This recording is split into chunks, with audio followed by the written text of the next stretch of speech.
Right, I've given the model a wash, just using Flory Models Dark Dirt Wash.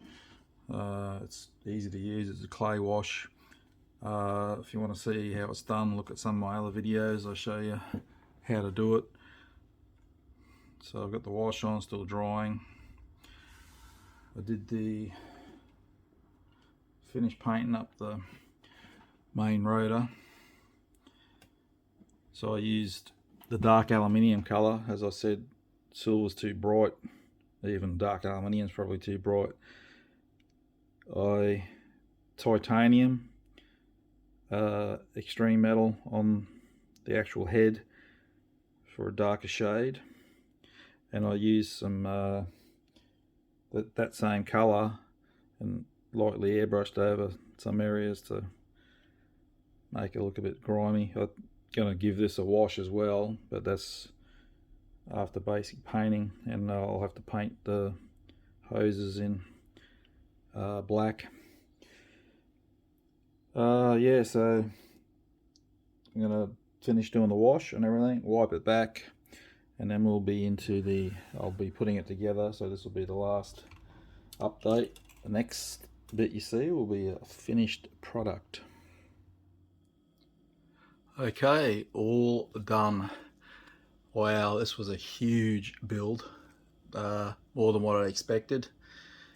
I can recommend it, but if you've never done helicopters, I wouldn't start with this. It's a whole heap of parts, and when we're getting into this stage, it's extremely hard to handle without bumping bits off, which I've done several times.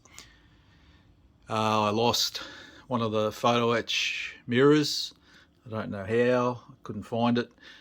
I made up some scratch mirrors with plastic card and stretch sprue.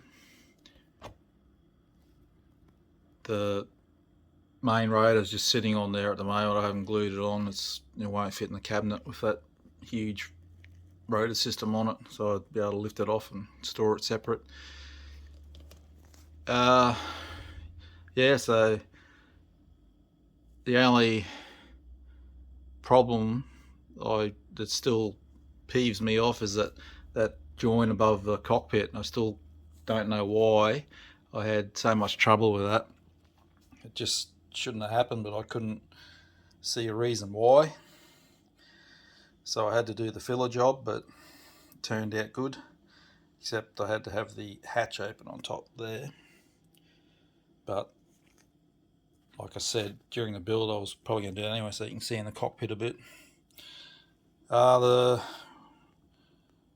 weapon pylon systems went on, no troubles, but again, you're getting difficult to handle when you start putting all this stuff on. The exhausts, the weapon pylons, the mirrors, the windscreen wipers are on, the photo etch. Thankfully I didn't lose them. So what I'll do now is I'll take some still photos. I'll take the main rotor blade off so I can get better pictures of the fuselage. So I hope you like the build, and I hope that if you're thinking about it, it's given you the information you need to decide whether you want to build it or not. I know Zvezda are bringing one out, but I can pretty much guarantee it won't have rivet detail like this does. And I think, is it AMK? They have one coming out, but I don't know about that. I read something that it was like supposed to be out 6-7 years ago, so I don't know if it's a new mold or an old mold, and I'm pretty sure it's not AMK's mold. I'm pretty sure it's someone else's mold. So out of the three, I would probably choose this one. There will be more down the line from Trumpeter, because there's some parts spare in the box for a different for the gear legs and that, so I'm guessing there's a different variant. Hopefully they'll do the MI-17, the export version, and be heaps of cool schemes to do with that one. So there you have it. Thanks for watching the build.